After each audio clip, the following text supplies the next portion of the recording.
आज हम इतिहास से रिलेटेड मोस्ट इम्पॉर्टेंट क्वेश्चंस देखेंगे जो आपके एग्ज़ाम के लिए बहुत ही इम्पॉर्टेंट है और लगभग एग्ज़ाम्स में ये क्वेश्चन डायरेक्ट ही पूछ लिए जाते हैं। अगर आप इन क्वेश्चंस को स्किप कर देते हो, अगर पूरा नहीं देखोगे तो दोस्तों क्या पता है इसी में से आपको क्वेश्चन मिल जाए, जिसकी संभावना बहुत ज़्यादा है कि यहाँ से आपको क्वेश्चंस एग्ज़ाम में मिलेंगे ही मिलेंगे, चाहे जो भी एग्ज़ाम हो। दोस्तों आप देखोगे कि इतिहास का पोर्शन, जीएस का पोर्शन होता ही होता है और यहाँ से क्वेश्चन बनते ही बनते हैं। तो चलिए हम अपनी वीडियो को शुरू करते हैं दोस्तों। और शुरू करने से पहले एक चीज़ कहना चाहूँगा कि आप चैनल को सब्सक्राइब कर लो, वीडियो को लाइक कर दिया करो, जिससे कि मुझे मोटिवेशन मिलता है और आप लोग के लिए ये बहुत ही बेनिफिशियल वीडियोज़ हैं जो कि आपके एग्ज़ाम के लिए मोस्ट इम्पॉर्टेंट है। ये क्वेश्चन सारे ही वन लाइनर क्वेश्चन होंगे जिसको हम रैपिड फायर में करेंगे, आपका ज़्यादा टाइम भी नहीं लगेगा। तो चलिए शुरू करते हैं। भारत के लोगों का इस्लाम से संपर्क सबसे पहले किस प्रकार हुआ था? तो भारत के लोगों का इस्लाम से संपर्क सबसे पहले किस बार हुआ था, किस प्रकार हुआ था? तो मालाबार समुद्र तट पर अरब व्यापारियों के आने से। जो मालाबार तट था दोस्तों, जो अरब सागर है, जहाँ पे ये अपना पाकिस्तान है, इधर जो समुद्री एरिया है उधर की साइड जब अरब के व्यापारी आने लगे तब से संपर्क में आया। चलिए नेक्स्ट क्वेश्चन। भारत पर सर्वप्रथम मुस्लिम आक्रमण किसके द्वारा किया गया था? तो भारत पर सबसे पहला पहले मुस्लिम आक्रमण किसके द्वारा? अरबों द्वारा सर्वप्रथम किया गया था। भारत पर पहला मुस्लिम आक्रमण किस वर्ष हुआ था दोस्तों? तो भारत पर सबसे पहला मुस्लिम आक्रमण जो था 712 ईस्वी में हुआ था। 712 ईस्वी में हुआ था। चलिए नेक्स्ट देखते हैं अपना। भारत में प्रथम मुस्लिम आक्रमणकारी कौन था जिसने भारत पर पहली बार आक्रमण किया था? तो वो था मोहम्मद बिन कासिम। मोहम्मद बिन कासिम ने भारत पर पहली बार आक्रमण किया था। मोहम्मद बिन कासिम द्वारा सिंध की विजय कब की गई थी? तो कब की गई थी दोस्तों? तो ये 712 ईस्वी में की गई थी। ठीक है, चलिए अपना नेक्स्ट देखते हैं। तो दोस्तों मैं कहूँगा कि ये देखोगे आप क्वेश्चन एग्जाम में पूछे जाते हैं और इसको एक भी क्वेश्चन स्किप मत कीजिएगा, ताकि आप एग्ज़ाम में जाओ तो यहाँ से क्वेश्चन आए तो आप इजीली कर पाओ। और मोस्टली क्वेश्चन यहीं से पूछे जाते हैं। और ये जो क्वेश्चन की सीरीज़ है दोस्तों, ये लगभग 1 लाख क्वेश्चन की सीरीज़ है जो कि मैं आपको पूरा करवाऊँगा और यहाँ से आपके क्वेश्चन टॉपिक वाइज सारे क्वेश्चन करवाऊँगा और जो कि एग्ज़ाम में आने की संभावना बहुत ज़्यादा है। आपका इतिहास कंप्लीट ही हो जाएगा लगभग। चलिए नेक्स्ट देखते हैं। मोहम्मद बिन कासिम के प्रमुख अभियान कौन थे? तो इसके प्रमुख अभियान कौन थे दोस्तों? तो देवल था, निरुन था, सेहवान था, दाहिर, ब्राह्मणवाद, अरोर और मुल्तान। ये इसके प्रमुख अभियान थे। चलिए नेक्स्ट क्वेश्चन। 712 ईस्वी में जब अरबों ने सिंध पर आक्रमण किया तो वे अपने साथ कौन से खतरनाक हथियार लेकर आए थे? तो कौन से हथियार लेकर आए थे दोस्तों? तो नाफ्ता और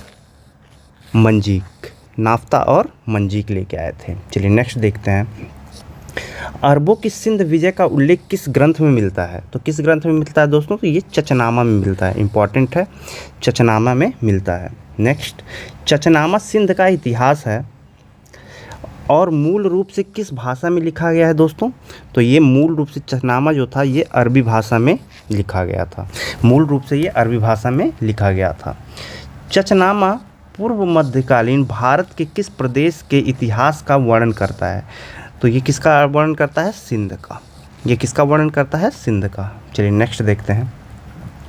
अरबों के आक्रमण के समय सिंध पर किसका शासन था? तो जहाँ पर अरबों ने आक्रमण किया था दोस्तों, तो उस समय राजा दाहिर था, उसका वहाँ पे शासन हुआ करता था, जिसको अरबों ने, जो मोहम्मद बिन कासिम था, उसने हरा दिया था। चलिए नेक्स्ट देखते हैं। सिंध के राजा दाहिर की मृत्यु के बाद उसकी विधवा रानी बाई ने वीरतापूर्वक किस दुर्ग की रक्षा की थी? तो किस दुर्ग की रक्षा की थी दोस्तों? रावर के दुर्ग की रानी बाई ने रक्षा की थी। चलिए नेक्स्ट देखते हैं।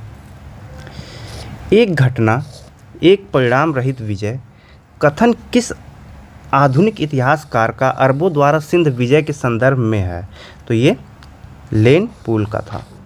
ये लेन पूल का था। 731 ईस्वी में अरबों ने सिंध की नदी के तट पर किस नाम से एक नगर स्थापित किया था दोस्तों? तो ये था मफूजा नामक नगर स्थापित किया था। चलिए नेक्स्ट। किस एक स्थान को अरब यात्रियों ने स्वर्ण गृह कहा? तो ये मुल्तान को इन्होंने, जो पाकिस्तान का हिस्सा है, उसको। चलिए नेक्स्ट, गजनवी से क्वेश्चन देखते हैं जो कि मोस्ट इम्पॉर्टेंट है। गजनी राजवंश का संस्थापक कौन था दोस्तों?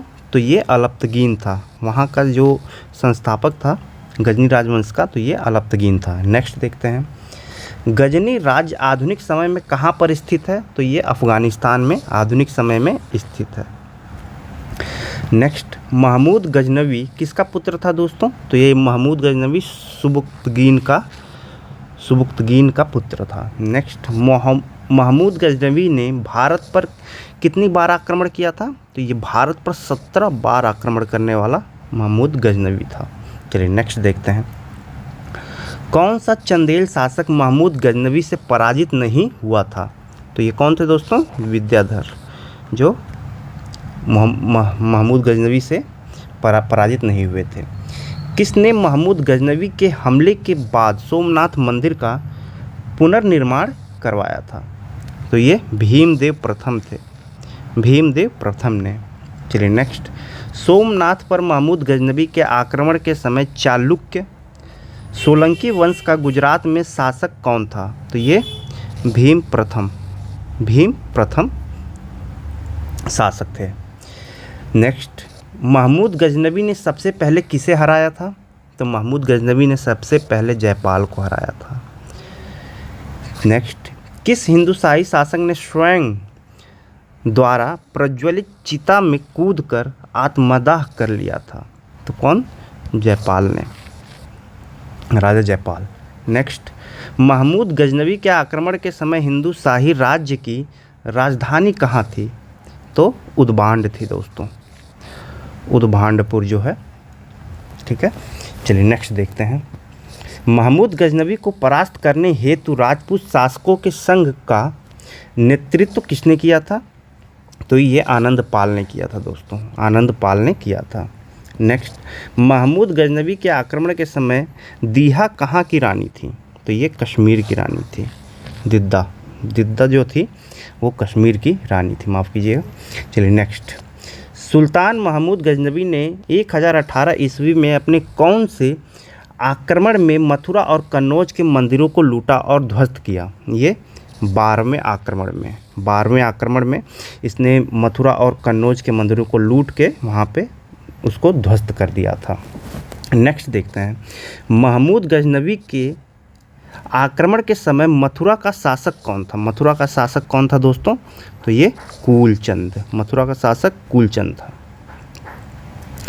नेक्स्ट, सुल्तान महमूद के भारत विजय का मुख्य उद्देश्य क्या था दोस्तों? तो धन लूटना, धन का संग्रह करना, ठीक है।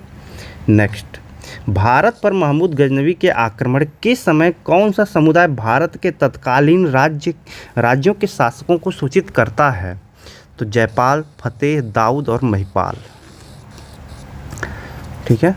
चलिए नेक्स्ट देखते हैं, फटाफट कर रहे हैं दोस्तों ताकि आपका ज़्यादा टाइम वेस्ट ना हो। महमूद गजनवी के दरबारी विद्वान कौन कौन थे?